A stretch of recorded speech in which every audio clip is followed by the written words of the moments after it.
저희가 마지막으로 창세기를 본 게 4월 20일이었더라고요. 4월 20일. 그러니까 봄 지나서 이제 막 여름 지나서 꽤 오랫동안, 거의 6개월 동안 우리가 창세기 말씀을 잠시 떠나 있었습니다.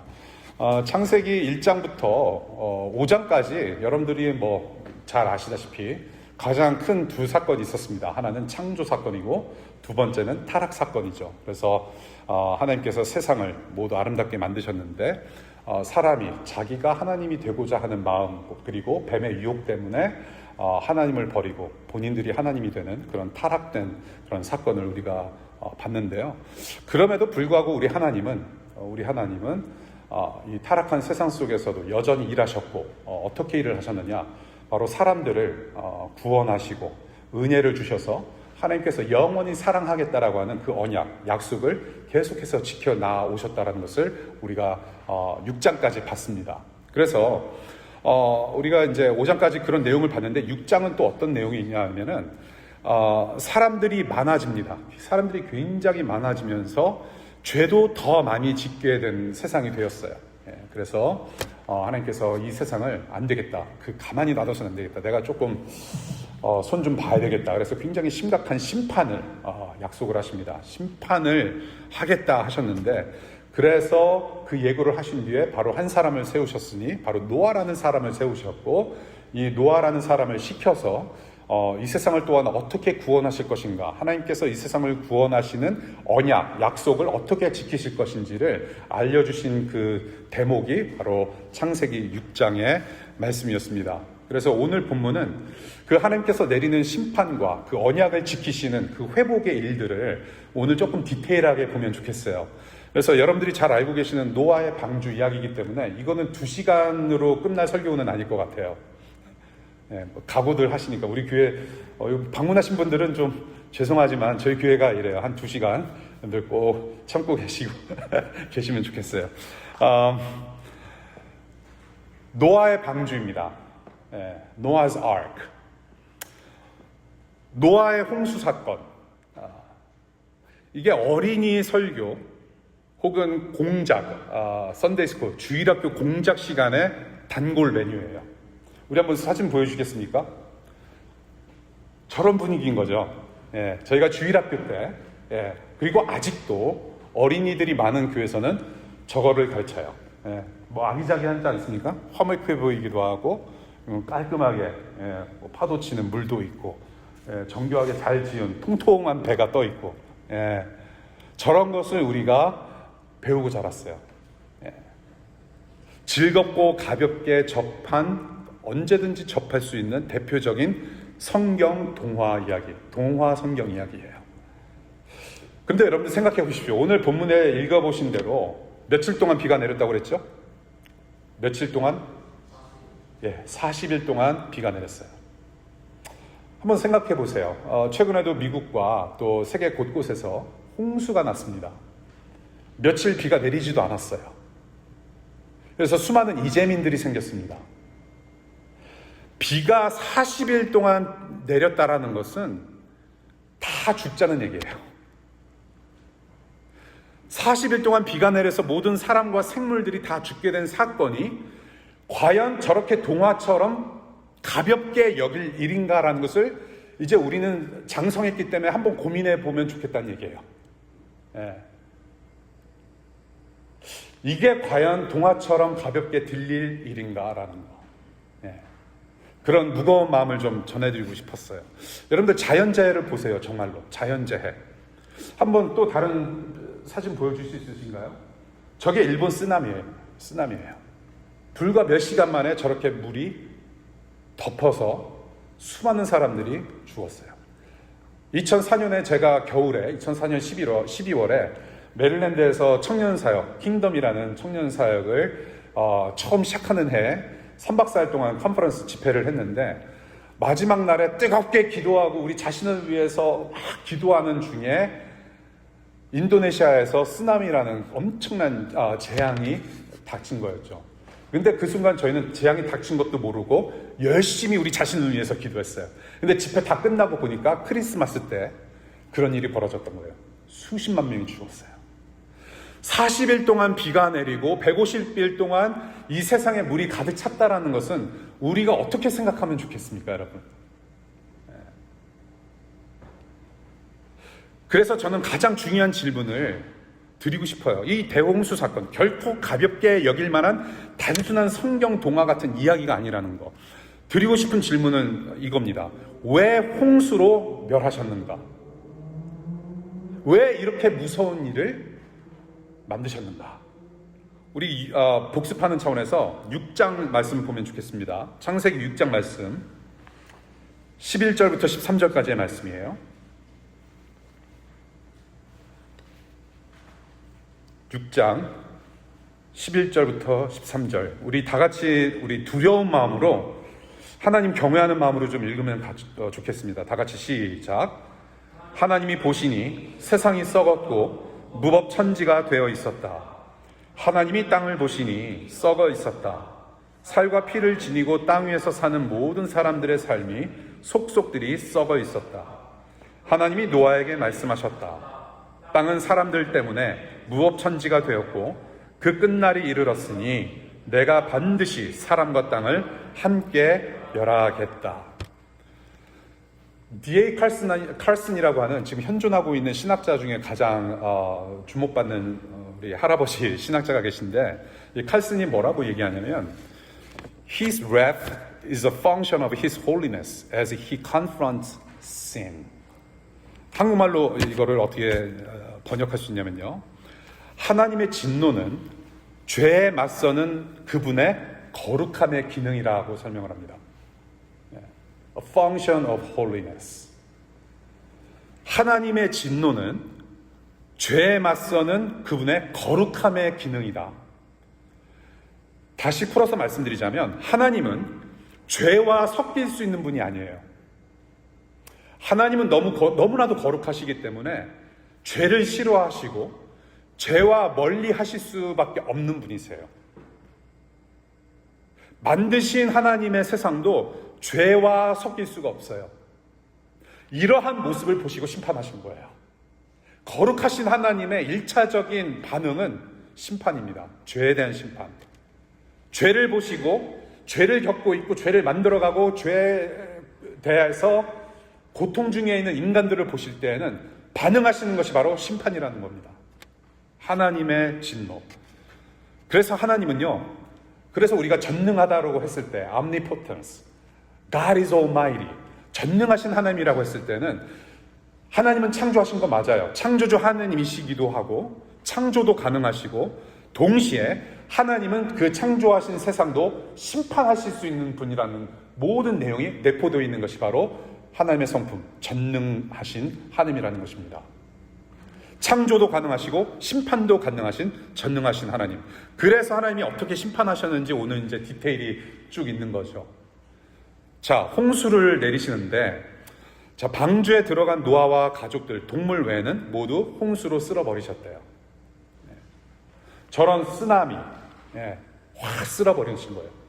40일 동안 비를 쏟아내신 것 뿐만이 아니라 150일이라는 장차 거의 반년 동안을 그 물이 그냥 있게 내버려 두신 거예요. 누가 살아남았을까요? 이 노아가 만든 방주에 들어간 노아 가족들과 동물들 외에 또 누가 살아남았을까요? 이거는 여러분들이 아무리 문과생이라도 조금만 머리 굴리면 아실 수 있는 거예요. 물에서 누가 살죠?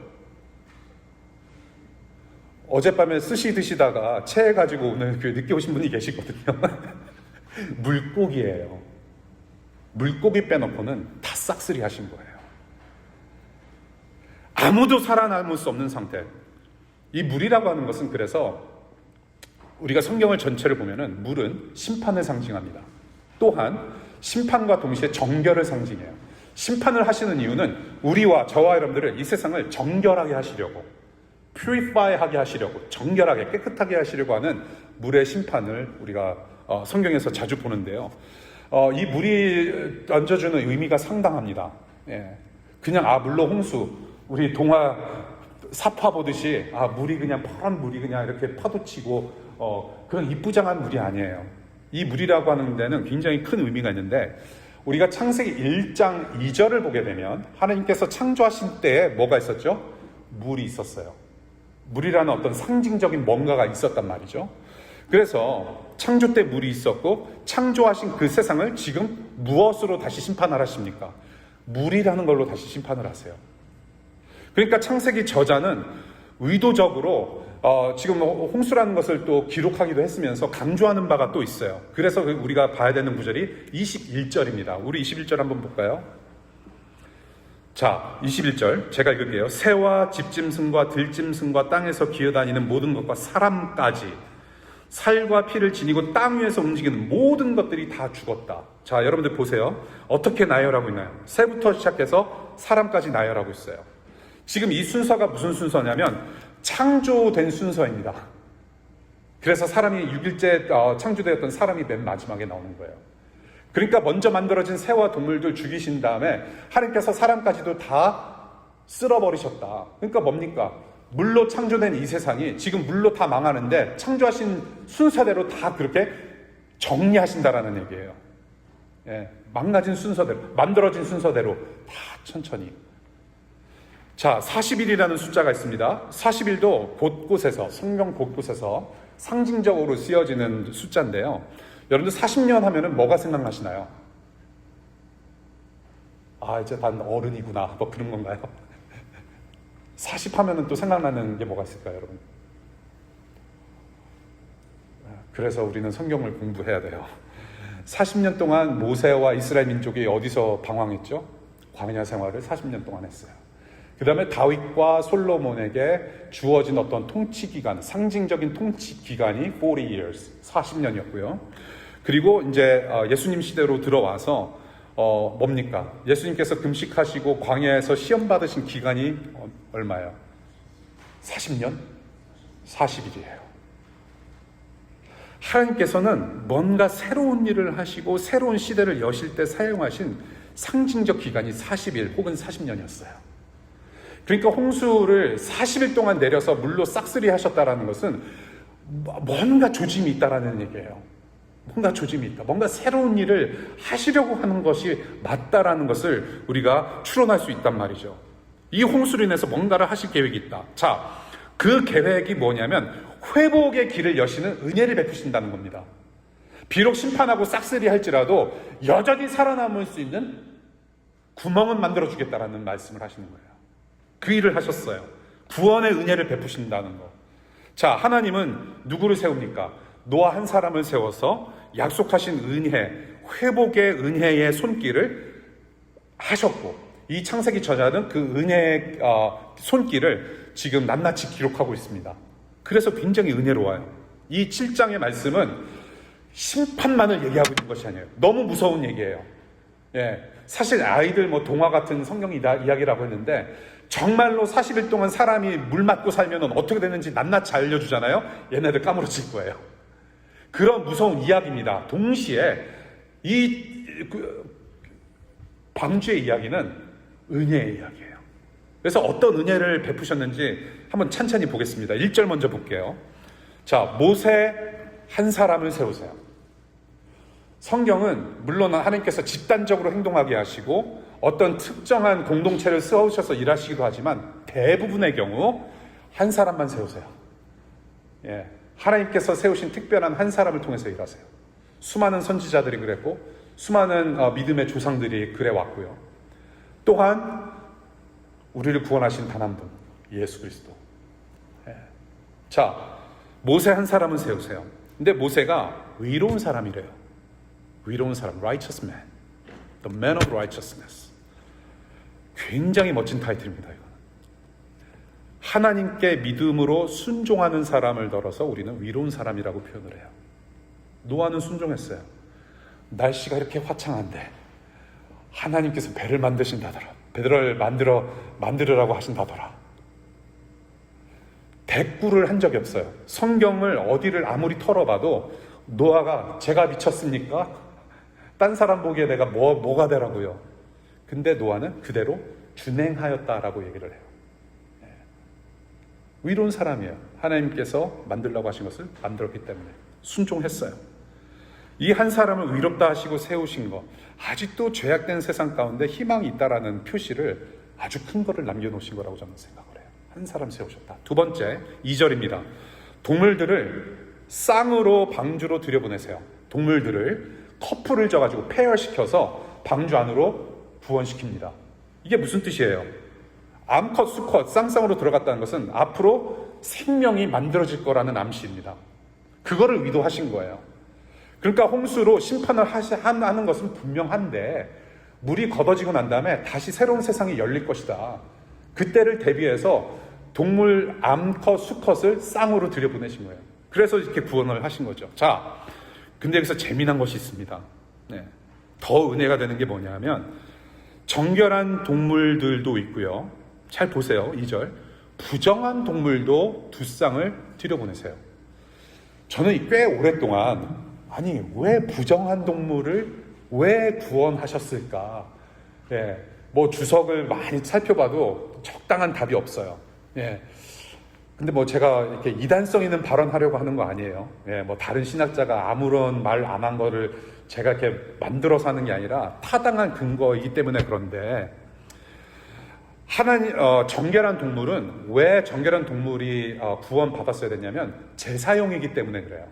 하나님께 드림에 있어서 하나님께 드리는 제사는 흠없이 깨끗이 자란 아주 깨끗하게 자란 동물이어야만 하나님께서 받으실 만한 제사거든요.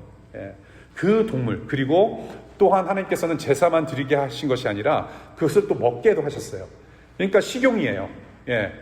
뭐 비프 스테이크부터 시작해서 삼겹살까지 두루 꺼먹을 수 있는 예. 뭐든지 먹을 수 있는 예. 그래서 식용으로 제사용으로 구원하신 것이 바로 이 쌍들 정결한 짐승들이었고요. 부정한 짐승들은 아무리 생각해봐도 이것은 그냥 자연세계를 다시 퍼뜨리시기 위한 생명들을 퍼뜨리시기 위한 방식이다. 왜냐면은 정결한 동물들은 사람들이 다 먹어야 되지 않습니까? 제사도 바쳐야 돼요. 그러면은 씨를 뿌려야 될 생명이 필요하단 말이에요. 엄마 아빠 동물들이 필요하다는 것인데 부정한 짐승들이 거기에 쓰였다는 것을 보게 돼요. 예. 그러니까 부정하다라고 그래서 막 정말로 지금 당장 이렇게 도살하지 않으면 안 될 뭐 그런 동물이 아니라 그냥 제사용뿐만이 아닌 거예요. 그냥 조금 흠이 있는 겁니다. 예. 조금 흠이 있는 거예요. 얼룩도 좀 있고 다리 조금 절고 예. 그럼에도 불구하고 생명을 잉태하는데 문제가 없을 만큼의 그런 동물들을 하나님께서 은혜로 이 동물들도 불쌍히 여기셔서 구원하셨다. 그래서 나중에 새로운 세상을 만드시는데 기여하게 하시려는 어떤 장치로 은혜 장치로 보인다는 것이죠. 3절 볼게요. 그래서 3절 뭐라고 말씀하세요? 단도직입적으로 온 땅 위에 살아남게 하여라 라고 말씀하셨어요. 그러니까 결국에는 뭐예요? 심판은 분명히 있을 거지만 살아남게 하여라. 이것도 사람들에게 명하신 명령이에요. 살아남게 하여라. 뭐예요? 생명을 약속하신 겁니다. 다시 살게 하신다는 분명한 계획이 있으셨고요. 9절과 15절 봅니다. 굉장히 재미난 표현이 여기 있어요. 자, 방주에 들어갈 동물들이 어떻게 방주에 들어왔을까요? 어떻게 들어왔다고 표현하고 있습니까? 9절과 15절. 제 얼굴에는 답이 안 써져 있어요. 9절과 15절. 스캔해보세요. 스피드 리딩. 스킴. 방주에 들어가는 동물은 노아 일가가 열심히 낫과 창과 칼을 들어서 잡으러 다닌 거 아니었어요. 뭐라고 표현합니까? 하나님께서 동물들을 보내주셨다. 노아 식구가 전혀 잡으러 다니지 않았는데 하나님께서 준비해서 보내주셨어요. 수고도 안 해도 돼요. 노아 일가는. 쟤네 왔네? 쟤네 왔네? 오케이, let's go. That's it. 하나님이 다 알아서 창조하신 것처럼 이 심판 후에 새 생명, 새 창조의 역사도 하나님께서 알아서 하신다는 거예요. 다 준비하신다는 겁니다. 마지막으로 16절이에요. 16절 다시 한번 성경 말씀 보겠습니다. 마지막에 뭐라고 쓰여져 있죠? 16절에 누가 문을 닫았나요? 하나님이 주님께서 방주문을 직접 닫으셨다고 표현하고 있어요.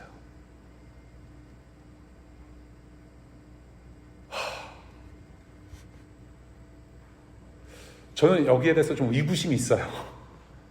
아니, 노아 아들들도 그렇고, 노아 아들들이 굉장히 팔팔한 친구들이었거든요, 이 당시에. 뭐 노아도 그렇게 아주 이렇게 노인네가 아니었단 말이에요. 아니, 그 방주문을 못 내려서 하나님께서 일부러, 야, 너네 좀 도움이 필요하구나, here you go 하고서 딱 내리신 게 아니란 말이에요. 저는 왜 내려주셨을까? 창세기를 기록하고 있는 이 저자의 의도가 저는 분명히 있을 거라는 생각이 들어요. 멸망한 세상 속에서 방주 안에 있어야 할 것들만 있게 하시고, 그렇게 철저하게 보호하시고 철저하게 지켜내셨다라는 거. 문도 내려주셨대요.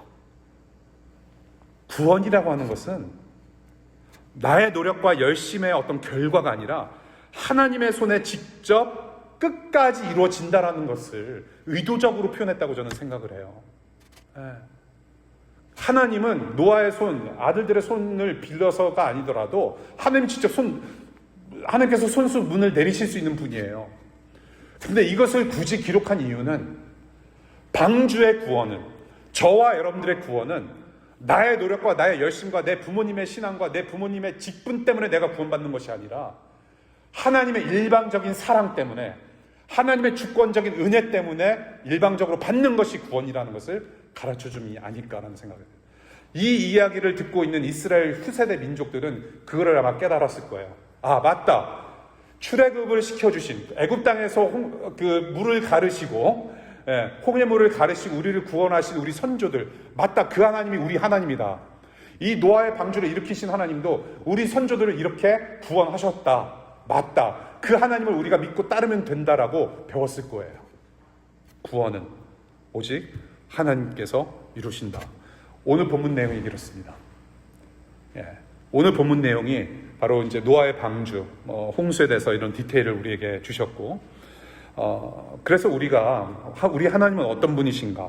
이 홍수 사건, 이 노아의 방주 이야기가 저와 여러분들에게 가르치는 것이 무엇인지를 세 가지 보려고 해요. 첫 번째는, 하나님은 의인과 악인을 분명하고 선명하게 가르신다라는 것을 가르칩니다. 하나님은 의인과 악인을 분명하고 선명하게 가르친다. 중간지대는 없습니다, 여러분. 기독교는 중간지대가 없어요. 그래서 이 기독교라는 것은 그냥 우리가 시간 내서 할 수 있는 어떤 여가 시간에 할 수 있는 종교 활동이 아니에요.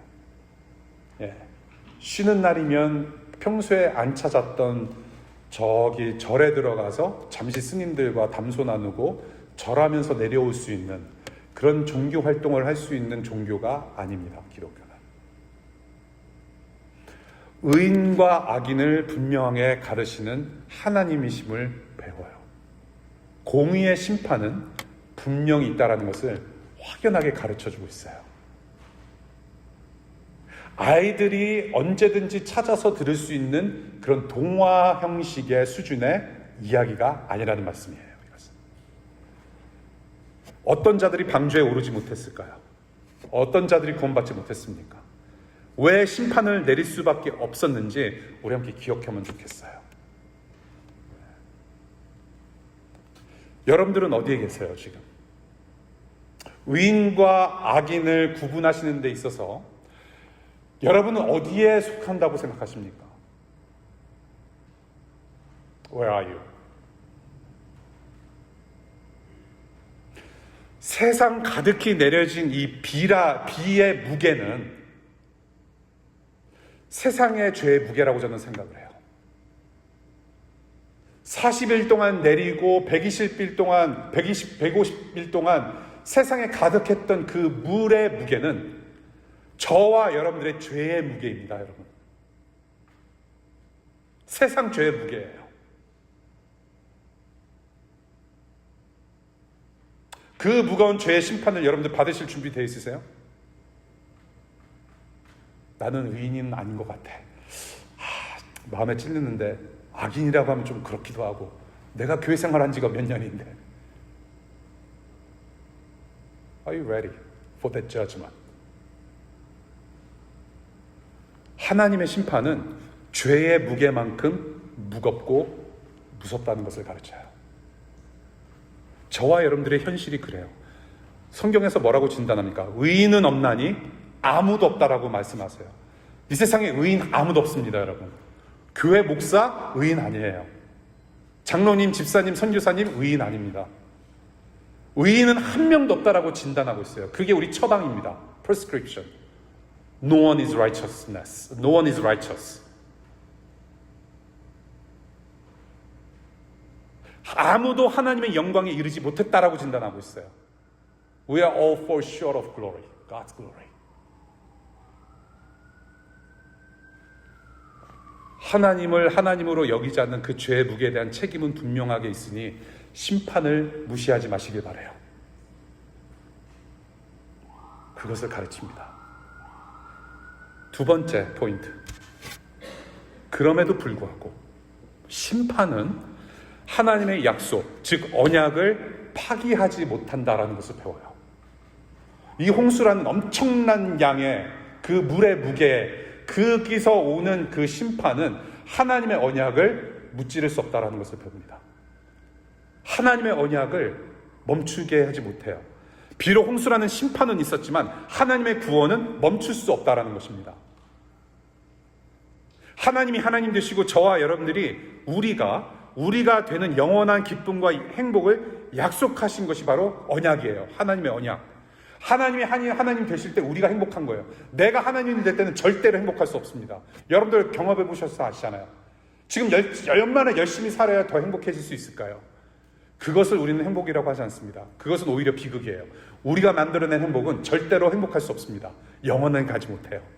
언제 가장 행복하냐?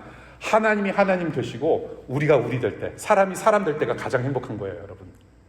예. 하나님 떠나서는 행복이 없습니다. 기쁨이 없어요, 여러분. 그 언약, 그 약속을 신실하게 이행하시는 하나님이세요. 그러니까 곳곳에 은혜의 기록을 남겨놓은 거예요. 이 창세기 저자가. 하나님은 심판의 하나님이시고 공의의 하나님이시지만 동시에 God is a God of covenant, God of promise. 약속의 하나님이시다. 지금 여러분들 보세요. 그 언약 안에 우리를 은혜라는 선물로 주셨어요. 구원의 방주에 다 끌고 들어오세요. 지금도 그런 일을 하시는 거예요, 사실은. 저는 악입니다. 의인이 아닙니다. 마음의 찔림도 있고요. 지금 온전치 못한 그리스도인으로 살아감에도 불구하고 지금 우리를 은혜의 방주 안으로 끌고 들어가시는 중이세요, 여러분. 그 끈을 놓지 않으신단 말이에요. 네. 하나님의 열심입니다, 이것은. 우리의 열심으로 행복해지려고 하는 어떤 그러한 수준의 행복이 아니라 하나님께서 끌고 들어가시는 구원을 지금도 저와 여러분들에게 베풀고 계신다라는 사실. 그 구원의 끝은 하나님의 영광이에요. 세상은 하나님의 집이고 하나님의 성전이라고 성경에서 가르치고 있지 않습니까? 그래서 저와 여러분들이 24/7 주일만 와서 예배를 하는 것이 아니라 우리의 삶 자체가 예배라는 것입니다. 우리의 삶의 모든 영역이 다 예배의 영역이기 때문에, 공간이고 시간이기 때문에. 그래서 주방에서 싱크대 앞에서 열심히 우리가 디시와시, 접시 닦는 것도 예배이고요. 여러분들이 열심히 도서관 가서 공부하고 에세이 쓰고 하는 것도 다 예배의 행위고, 여러분들이 정말로 비록 피곤하고 정말로 스트레스 받지만 여러분들에게 맡겨진 일, 업무를 열심히 해내는 것도, 비록 실수는 있어서 쿠사리 좀 듣지만 열심히 일하는 그러한 삶의 자세 또한 하나님께서 받으시기에 기뻐 받으시는 예배라는 거예요. 그래서 이러한 하나님의 집, 이러한 세상의 성전 안에 있어야 할 것들만 있게 하신다라는 겁니다. 예배하는 장소에 예배하는 자들만 있게 하신다는 거예요. 그 구원을 베푸십니다.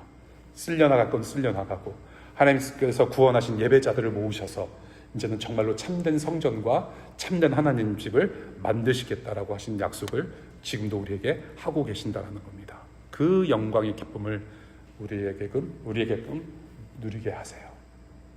그런 하나님이세요. 그래서 최종적으로 우리에게 영원한 참기쁨과 행복을 가져다 준 엄청난 사건이 있는데, 바로 세 번째, 예수 그리스도가 저와 여러분들의 구원의 방주라는 것을 가르칩니다.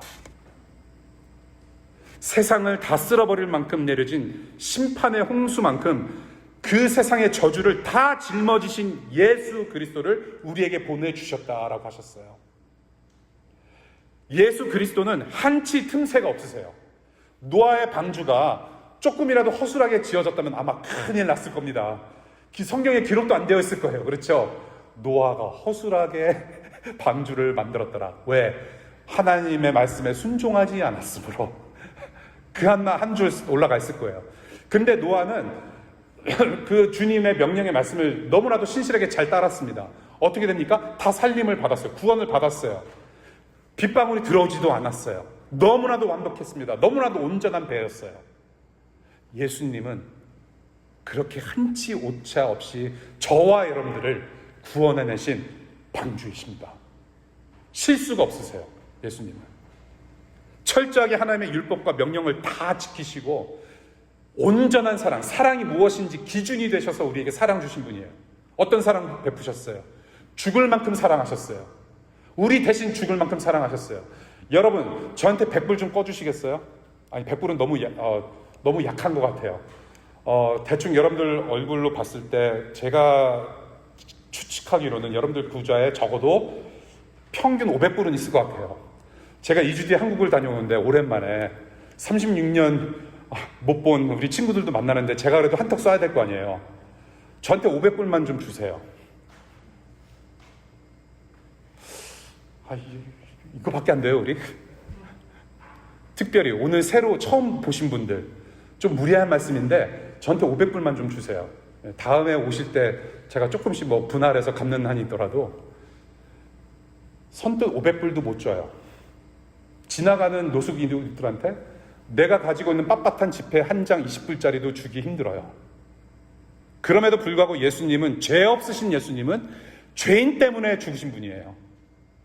그것을 사랑이라고 불러요. 예수님께서 정의하신 사랑 중에 하나가 뭐였냐면 친구를 위해서 죽을 수 있는 것이 사랑이라고 말씀하세요. 그 사랑을 예수님이 하신 거예요. 그런 구원을 우리에게 베풀어 주셨어요.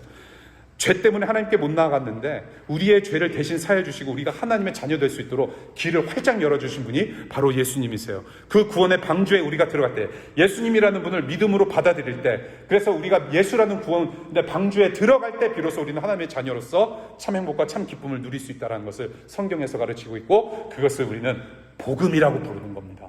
기쁜 소식. 그 길밖에 없어요, 여러분. We are doomed. We are under the wrath of God. 우리는 하나님의 진노 아래에 있는 사람들입니다. 우리는 이제 끝장난 사람들이에요. 그럼에도 불구하고 예수님이 오셨다는 얘기입니다.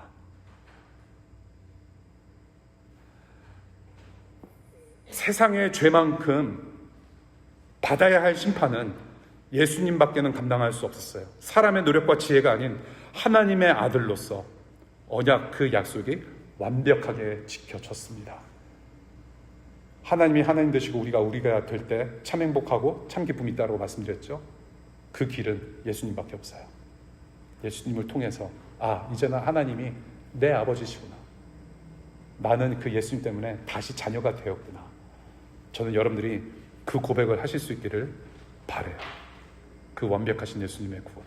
히브리서 11장 말씀 한번 읽어볼까요? 11장 7절 다 같이 시작.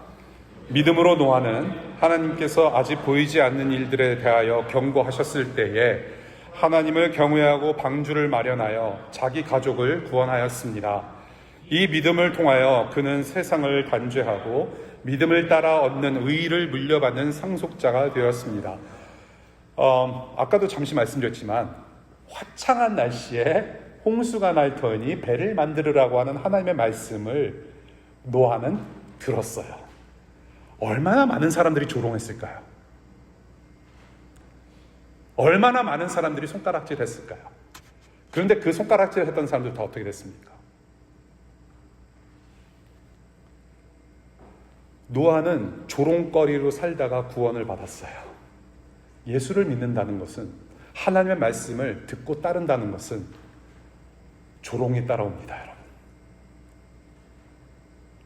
조롱이 따라와요. 손가락질이 분명히 있고 불이익을 당합니다. 세상의 가치관과 반하여 살 때는 반드시 손해보게 되어 있어요. 그리스도인들은 이 세상에 속한 사람들이 아니기 때문에 그렇습니다. 그런데 지금 히브리서 기자가 지금 노아를 어떻게 칭찬을 해요?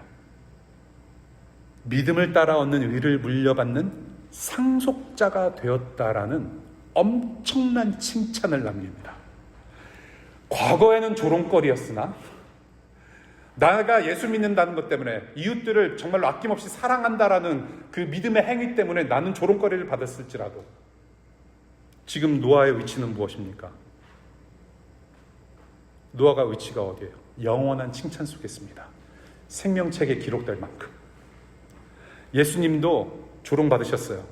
저와 여러분들의 세상죄를 짊어지신 예수님도 조롱받으셨어요. 어떻게 조롱받으셨어요? 십자가에 달려 죽으실 때 그렇게 그냥 막 쏟아져서 그냥 물과 피가 쏟아져서 막 죽는 와중에 유대인들이 뭐라고 그래요? 사람들이 뭐라고 외쳤습니까? 네 자신을 구원해봐 임마. Save yourself. You don't need to save us. Save yourself. You look at yourself, man. Come on, you stupid. 완전 바보 조롱거리가 된 분이 바로 예수님이에요. 그렇게 수많은 사람들, 우리 인간들을 그렇게 섬기시고 살려내시고 아픈 것을 다 고쳐내시고 하셨는데도 돌아오는 것은 조롱이에요. 손가락질. 네 자신을 구원해봐라. 그런데 주님은 지금 살아계셔서 영원한 찬양을 받으세요. 저와 여러분들이 이 예수 그리스도를 따라가는 삶을 살지라도, 비록 조롱을 당하고 핍박당할지라도, 비록 내가 그토록 믿었던 가족한테도 내가 핍박을 받고 여러 가지 조롱의 언어를 들을지라도 찬양의 영광 안에 지금 우리와 함께 하시고 예수님이 여러분들의 완성하실 거예요. 영원한 칭찬거리로 남게 하실 것입니다. 하나님께서 칭찬하실 거세요.